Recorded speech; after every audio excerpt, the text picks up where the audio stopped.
नमस्कार, मी डॉक्टर सतीश पत्की, स्त्रीरोग आणि प्रसूतीशास्त्रज्ञ, कोल्हापूर. ॲक्च्युली कोल्हापूरच्या पहिल्या IVF बाळाचा जन्म 1996 मध्ये पत्की हॉस्पिटलमध्ये, म्हणजे आमच्या हॉस्पिटलमध्ये झाला.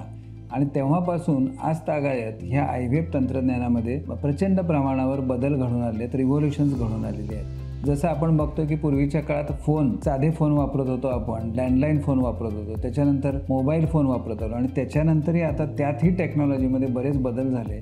तसेच ह्या शास्त्रामध्ये सुद्धा, IVFच्या शास्त्रामध्ये सुद्धा प्रचंड प्रमाणावर बदल झालेले आहेत. आता सद्य परिस्थितीमध्ये आपण जे करतोय ते बरीचशी ट्रान्सफर्स असतात, त्याला फ्रोझन एम्ब्रिओ ट्रान्सफर असं म्हणतात. म्हणजेच नेहमी आम्ही म्हणतो की IVFची ट्रीटमेंट ही 2 भागामध्ये होते, भाग 1 आणि भाग 2. भाग 1 म्हणजे काय की भाग 1 मध्ये पेशंटला आपण इंजेक्शन्स देऊन 10 दिवसाची इंजेक्शन्स दिली की 11व्या किंवा 12व्या दिवशी ती एग्ज आपण बाहेर शरीराच्या काढून घेतो आणि त्याच दिवशी मिस्टरांचे स्पर्म घेऊन ती बीज आणि ते स्पर्म घेऊन गर्भनिर्मिती करतो. त्याला ब्लास्टोसिस्ट असं म्हणतात. पूर्वीच्या काळात फक्त 3 दिवसाचे गर्भ बनवायचे. आता फलनाची क्रिया सुरू केल्यानंतर पहिल्या दिवशी जो ती स्त्री बीज असतं ते 1 पेशीचंच असतं. दुसऱ्या दिवशी एका पेशीचं 2 पेशीत, 2चं 4, 4चं 8 अशा त्या पेशींची संख्या वाढत जाते आणि साधारणपणे 3 दिवसाच्या स्टेजला 8 ते 16 पेशींचा गर्भ तयार होतो. आणि पूर्वीच्या काळात हा गर्भ लगेचच गर्भाशयामध्ये मातेच्या ट्रान्सफर केला जायचा. आता मात्र काय आम्ही करतो, 3 दिवसाला आम्ही थांबत नाही, पुन्हा त्या प्रयोगशाळेमध्ये त्या गर्भाचं कल्चर किंवा त्याची संवर्धन, त्याची वाढ केली जाते.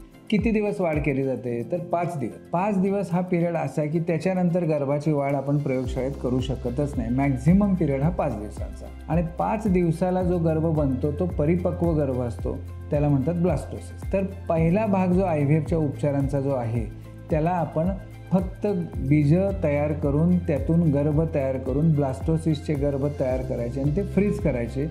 एवढा हा पार्ट 1 झाला. आणि पार्ट 2 जो आहे तो थोड्या कालावधीनंतर, म्हणजे मध्ये काही महिने असतील किंवा काही दिवस असतील किंवा काही वर्षेसुद्धा असतील. काही पेशंट आता फॉरेनचे आमच्याकडे जे येतात ते पहिला पार्ट करतात, गर्भ तयार करायचा करतात आणि ट्रान्सफरला जाऊन नंतर 6 महिने वर्षाने सुद्धा येतात आणि पुन्हा आपण 6 महिने वर्षाने सुद्धा ते गर्भ ट्रान्सफर करू शकतो. एकदा का तुम्ही गर्भ ते फ्रीज करून ठेवले की त्याचं लाईफ हे अनेक वर्ष असतं. त्यामुळे ते तयार केलेले गर्भ लगेचच ट्रान्सफर करा, नाही तर ते खराब होईल किंवा सक्सेस कमी होईल असं बिलकुल नसतं. काही उदाहरणादाखल असेही केसेस घडतात आमच्याकडे की पहिलं पिकअप आम्ही जेव्हा करतो त्यावेळेला त्यांची आपल्याला 8 ते 10 बीजेसुद्धा कधी मिळतात आणि त्यातून आपल्याकडे 4 ते 5 सुद्धा गर्भ तयार होतात. त्यातले आम्ही 1 किंवा 2 ट्रान्सफर करतो. त्या पेशंटला एखादं मूलसुद्धा होतं आणि ते मूल पुढं 4 वर्षाचं झाल्यानंतर सुद्धा पुन्हा ते पेशंट आमच्याकडे येतात आणि पहिले 4 वर्षापूर्वी जे फ्रीज केलेले गर्भ असतात ते सुद्धा पुन्हा ट्रान्सफर करून परत त्यांना मूलबाळ होऊ शकतं. म्हणजे थोडक्यात पार्ट 1 हा जो आहे तो गर्भ बनवण्याचा आणि पार्ट 2 आहे हा गर्भ ट्रान्सफर करायचा. ह्या दोनाच्या मध्ये अंतर अमुकच दिवसाचं पाहिजे असा नियम नाही. अगदी लवकरात लवकर म्हणलं तर पुढच्या महिन्यात ट्रान्सफर करू शकतो, उशिरात उशिरा म्हणलं तर वर्ष, 2 वर्ष, 4 वर्षांनी सुद्धा गर्भ आपण ट्रान्सफर करू शकतो. म्हणजे थोडक्यात हे 2 भागांमध्ये IVFची सायकल ही डिवाइड झालेली आहे आणि त्यामुळे उपचारांमध्ये सुटसुटीतपणा सुद्धा आलेला आहे की पेशंटला कंटिन्युअस थांबा, कंटिन्युअस सुट्ट्या काढा, रजा काढा असं करायची गरज नाही.